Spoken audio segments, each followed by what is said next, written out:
Welcome to The Code, your guide to health and human performance.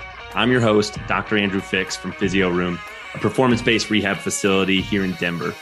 On this podcast, we're going to explore the key areas of your life that impact your overall health and wellness, from sleep hygiene and stress management to nutrition, movement, relationships, and more. We bring you conversations with industry experts and top performers to share strategies they have for cracking the code on health and human performance. Now let's get to today's show. What's going on, guys? Dr. Andrew Fix back from Physio Room for another episode here with you guys on The Code. As I typically say, I really appreciate you guys being here and tuning in with us on this episode. Hopefully you find some benefit in this. And, after we talk about the benefits of intentionally exposing yourself to some heat, whatever way you want to do that, hopefully maybe you feel like going and hopping in the sauna. Or maybe you feel like going and hopping in a hot tub or some way to do this. So before we get into it, just like we talked about on our episode with cold exposure and some of the benefits that you can get from that, what I made a point to do was absolutely reference Dr. Andrew Huberman's podcast on cold exposure, because that has a lot more details on the science behind the mechanisms of how these things happen in our body and why they happen in our body. I'm going to refer you to the exact same thing for this heat exposure episode. So Dr. Huberman on the Huberman Lab podcast has an episode titled The Science and Health Benefits of Deliberate Heat Exposure. Looks like they used to have those episodes numbered, but I don't see the numbers on there anymore. Maybe those got taken off.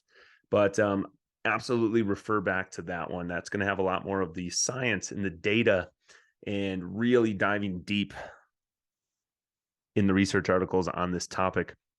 But what we're going to do on here is try to make this a bite-sized chunk for you guys, where we just sort of talk through what the benefits are. We're not going to dive into the research. We're just going to talk about what the research shows, and please refer to that one if you want to. So let's kick it off.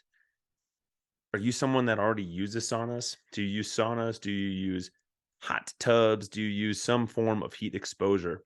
If so, throughout this episode, maybe you'll find, are you using it the recommended amount and at the right temperature to take advantage of the health benefits that might come along with that? So generally speaking, exposing yourself to heat, uncomfortable heat, right? Like how hot does it need to be? We'll talk about that, but it needs to be uncomfortable. And what you can expect, generally speaking, what we see from heat exposure from saunas and whatnot is an improvement in our overall health. Research articles actually show a reduction in what's called all-cause mortality. And that basically just means no matter what you die from, it could be anything. People that use saunas regularly compared to those who don't see a reduction in all-cause mortality. You can potentially have improvements in mood, positively adjust some of your hormone levels. And a lot of people use saunas and heat exposure because of perceived athletic performance and recovery benefits that you get from those things. And we'll talk about some of the reasons why. Surprising to most, probably, what we talked about on the cold exposure episode was that when you use an ice bath or expose yourself to extreme cold, the net effect on the body is actually that your core body temperature will warm up, will rise. Now that doesn't happen until a couple hours afterwards, but same thing here with the sauna. The net effect on your body, because your body is going to work hard to expel the heat afterwards, is that your body temperature is going to reduce post the use of the sauna or whatever form of heat you're using. So post sauna cooling will take effect. So, if you are having trouble sleeping or anything, it might be better to use this in the later half of the day, because then your body temperature will cool down. And typically having a slightly cooler body temperature is going to help us improve our ability to fall asleep. Now, one thing that I do remember hearing in that episode that I listened to on the Huberman podcast was the just caution situations, like when to use caution when going in a sauna. And as you can imagine, these are not the populations of the people that are in any of those studies, but if someone is pregnant or if they're a minor, I think they talked about younger than 16 years old, it's recommended that you not use the sauna, that this be reserved for healthy adults, those that are not pregnant. And then there actually could be some reproductive considerations for males as well. Things that talked about potential reduction in sperm count and how it may take a hiatus from using the sauna for a month or two for that to rebound. So, if you are trying to have children, maybe during that time is not the time to be prioritizing using the sauna, but maybe prioritize some other things in your health. Now I've already mentioned these, but we talked about ways to use heat exposure, ways that you can expose yourself to heat. And saunas are probably the most common one. Of course, you've got dry saunas, you've got steam room type saunas. And what's becoming more popular now is we've got infrared saunas. What's interesting is we at Physio Room, we actually have an infrared sauna in each one of our 2 clinic locations here in the Denver area. But what some of the research talks about is it's not really proven, if there's any benefits to using an infrared sauna over your traditional just hot, dry sauna. Um, and what it seems like is some of these infrared saunas, or most of them for that matter, they may not actually get hot enough for your body to really reap the positive benefits, or at least the full spectrum of the benefits that some of these things we're going to talk about, because the sauna needs to be quite warm if you're going to use it and really try to get some of these positive effects from it. At least that's what was shown in the research articles to have statistical significance. So what are the benefits? We talked about overall health, all-cause mortality, whatnot, but the big major categories that it looks like the sauna will benefit you in the most is cardiovascularly, with your mood, improving your mood, reductions in stress, reducing your stress, and just an improvement in overall health as a result. And then there may be some significant growth hormone release effects from the sauna. And as we know, growth hormone can have positive improvements on our muscle building and repair and strengthening of bones, improvements in tissue repair, and then even improvements in metabolism. So, why wouldn't you want that? It's probably not a shock to people listening to this that, growth hormone is a commonly used performance enhancing drug. And when you hear about those potential benefits, it's not surprising that it is, why people would want to use that, because they definitely can see some effects positively in how they play and perform. But one of the bigger ways that the sauna seems like it benefits us, and I'm going to use sauna for heat exposure. Of course, you can, and the reason I'm going to talk about the sauna is because we have one. And when I expose myself to heat, that's what I'm doing. But now that I've dove more into it, it seems I might not be actually getting it hot enough. So hopefully I still get some of these benefits. But of course, hot tubs and hot showers and things could be used as well, if they're able to get you warm enough. Now, cardiovascular health is probably one of the areas where the benefits seem to be the highest. And what's interesting, and if you've ever used a sauna that's particularly hot, you probably feel this. It feels similar to if you were doing kind of light cardiovascular exercise. Your heart rate's increasing, your blood flow is increasing, you're having vasodilation. You may even see some veins. Now, part of that could be because of dehydration being in the sauna, but you get similar effects to that of which you would if you were doing cardiovascular exercise. Now, in order for that to take place, the sauna, like I said, needs to be really warm, because it needs to make it challenging for you to be in there, challenging your respiratory system, challenging your body to try and cool itself down because of the hot environment, right? Imagine what your body would be doing if you were in like the middle of a desert. Your body would be trying really hard to cool itself down and to not overcome the heat, the environment that you're in. So what the studies talk about, this is really hot, you guys, is that in order for some of these benefits to peak, that sauna needs to be 80 to 100 degrees Celsius, or for those of us who tend to measure things in Fahrenheit, like myself, that's 176 to 212 degrees Fahrenheit. Just a little bit below the level that water would boil at. That's really hot. And the highest number I've ever seen on the infrared sauna in our clinic is 150. Now, maybe there's some benefit to infrared over just a regular heat sauna, but It doesn't quite get hot enough based on those numbers. So 175 plus degrees is what it looks like we need to reap some of these benefits from a cardiovascular standpoint. And when you break down, how long you should be in there, it looks like a range of somewhere between 5 and 20 minutes, a couple times a week, 2 to 3 times a week. You could even do this more often, but wanting to get multiple sessions of 5 to 20 minutes a week to see some of these cardiovascular benefits. And what's cool is, there have been studies that show, and they reference some of these in that other podcast, people that use the sauna more are less likely to die from cardiovascular disease or cardiovascular, negative events, heart attacks and things. Of course, a lot of people may have family histories of those things. So if there's just one extra little thing that's not, too invasive or too difficult to accomplish, maybe why wouldn't you want to do that to potentially benefit your health and decrease any risk of issues down the road? Now, when we start talking about improvements in mood, this is one, I don't necessarily feel this when I'm in the sauna, that I have an improvement in mood. I would say that I usually feel better afterwards, after I use the sauna, because I'm a little uncomfortable when I'm in there, sweating a lot. But what it just looks like the general theme here is that exposing yourself to the heat causes chemical mediators to be released within our body and within our bloodstream, things like endorphins. And as a result of that, we may experience an increase or an improvement in our mood following, because of the circulating in our bloodstream of these endorphins and the effects that they have on the body. So just keep that in mind if you're using the sauna, or if you find yourself in a bad mood, maybe use the sauna, see if that doesn't help, as opposed to some of the other things that people may do, maybe drinking or whatever, to improve their mood, if they're in a bad mood. This would be a lot better for your health, of course.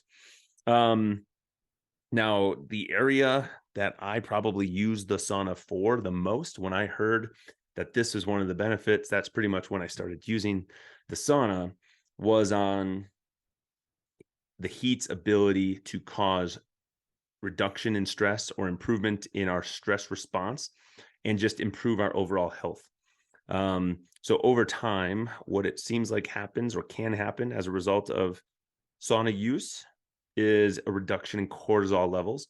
Cortisol being a stress hormone in our body that most of us probably know what it feels like when we are very stressed out. You may have higher cortisol levels at that time. It's been shown to have reduction in cortisol levels from repeated use of heat exposure. So that's pretty cool. An increase in the activation of DNA repair and chemical mediators in our body that are responsible for the repair of tissue. And what I know from reading some other studies about DNA repair and DNA breakdown over time is that has a huge effect on our longevity. And the more that you can keep those DNA molecules maintaining their shape, repairing, and not breaking down, the less it appears that we experience what we think of as aging, and we're able to age more gracefully, be more active and more functional into the later years of our life. So that's pretty cool. And then something that I've heard, on Instagram, social media and whatnot, is these things called heat shock proteins. And I definitely wouldn't claim to be an expert on these, but what it looks like repeated use of the sauna and heat exposure can do for us is activate these things that are called heat shock proteins. And the main benefit that those may provide our body is on a cellular level with repair, tissue and repair benefits on a cellular level. And as we know, all of the tissues and whatnot in our body are made up of millions and millions and millions of cells. And how we function at a cellular level can definitely impact how we function on a more macro and grand global level. So slight difference in the protocol that I remember reading about for this was, to use the sauna for at least 57 minutes or an hour a week. But with the recommendation being to split that up over multiple days. So the way I look at that is, we talked about for a cardiovascular benefit, using the sauna 175 plus degrees for 5 to 20 minutes, 2 to 3 times a week, or multiple times a week, could be more. So if you want to try to combine these things together, because the temperature has needs to be the same to get these stress and heat shock protein effects, is if you're going to use the sauna to try and accomplish both these things, try to use the sauna over multiple sessions for a combined at least an hour a week. So that could be 3 times for 20 minutes, or 4 times for 15 minutes, or 20, or however you want to break that up, whatever your schedule and your finances and everything like that allow. But you can kind of accomplish both these, check both those boxes at the same time as the cardiovascular and the reduction in stress, which is kind of cool. Now, let's fast forward or rewind back to growth hormone, because we briefly touched on it before, what growth hormone does and can do, but we didn't talk about it from a sauna standpoint. So you can have an improvement in the release or an increase in the release of growth hormone with repeated use of the sauna. However, the difference being with this one is it looks like it's more effective if you use the sauna for longer periods of time on a less frequent basis. So, for example, using the sauna for 30 minutes multiple times in a day with some time in between. And bonus points if you, during those rest periods in between, do some cold exposure. You may remember that, or you'll hear about it later, depending on when this comes out, on an episode with my friend Eric Hinman. This is a protocol that he follows, is heat and cold contrasted back and forth in the same day, most days of the week. And I know this is one of the main benefits, or main reasons, that he does it, is to try to exploit this benefit, to benefit him in his training, in his repair, and his recovery. So if you're unfamiliar, growth hormone is something that we all have. Generally, it is released and is higher in our bodies at night, while we're sleeping, while we're recovering. That makes sense. While we're sleeping is when our body is trying to recover the most. But over time, as we age, we naturally have less growth hormone. So potentially using heat exposure, it looks like, is a way that you can kind of take advantage of getting more of that released and see maybe less of a reduction as we age. And as we talked about, it can have all sorts of benefits for our body, including muscle size and growth, bone strengthening, which we know resistance training can cause strengthening of bones as well. That's called Wolff's Law or Wolff's Principle. Repair of tissues, such as muscles and everything else, and then improvements in our metabolism. All right. So I just talked for a while on that, but let's do a quick recap, and then let me just tell you how I've tried to implement this with, we all have busy lives, busy work, family lives, whatever it is. And, I don't expect everybody listening to this to, one, have access to a sauna, and two, be able to do this like every day. So as I mentioned, we have an infrared sauna in both of our clinic locations here at Physio Room. And what I've done is I've tried to take at least one, preferably 2 days a week, get the sauna turned on so that it can warm up before I actually get in there. And then when I'm done with work for the day, or right after my workout, if I have a little bit of a break before I start treating clients again, or getting back into work in the afternoon, hopping in the sauna for approximately 30 minutes. I've just been trying to accomplish that 57 minutes or 1 hour a week since I listened to the Huberman podcast several months back.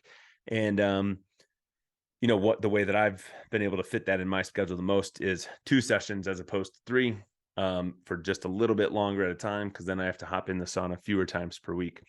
And then I have been unable to combine that with immediate cold exposure, like back and forth. But as you guys heard on my episode, or our episode about cold exposure, I've been hopping in an ice bath that I use frozen water bottles to cool the water in our garage multiple times a week, usually 3 times a week for 5 to 10 minutes per time. And that lately I've been getting that down to right around the 50 degree point. So, I'm going to try to find if there's a way I can improve the heat of the sauna, since I read some of these things that talk about 176 plus 175 plus degrees. Wonder how I might be able to increase the temperature of the saunas that I'm using.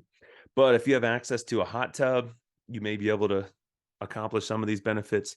If you're going to a fitness club, rec center, gym of some sort, and it has a steam room or a steam sauna, I'm not quite sure the temperature of that, but it may behoove you to use that occasionally. And then, there are a lot of other places popping up, sports recovery type of places, restore hyper wellness. Again, you may hear Eric Hinman talking about that. And these are types of places that have cold exposure, cryotherapy, heat, sauna, whatnot, as well, contrast baths that you might be able to use. So hopefully you found some of the information in this episode beneficial for you. I'm sorry if it felt like I was rambling about this, you guys. I'm a little bit passionate about it. I just did a sauna session a few days ago, and talking about this kind of just remotivated me to try and continue with my routine of getting in there at least twice a week, trying to reap some of these benefits, because all of these things we talked about, you know, I'm so much more about trying to be proactive in our health and try to optimize things from the get-go, because the quality of the life that you live is going to be so much higher as a result of that. So, you know, go out there, hop in the sauna. If you've never used our sauna at Physio Room and you're one of our clients or somebody here locally listening to this, please just shoot us a message, shoot me a message, and ask how you can get in there, and we'll let you come in and try out the sauna and see what you think about it. But again, for all you guys listening to us on the code, again, I really appreciate your time being spent with us and tuning into this episode. If you've not done so already, again, I would really, really appreciate it if you would take just a moment or two of your time to leave us a review, share some things that you like about the show, potentially ask us for other topics that you want to hear about, and I will make sure to try and record an episode or find someone who's an expert in that to interview them and get that here on the show as well. Look forward to seeing you guys next time on the code. Have an awesome day.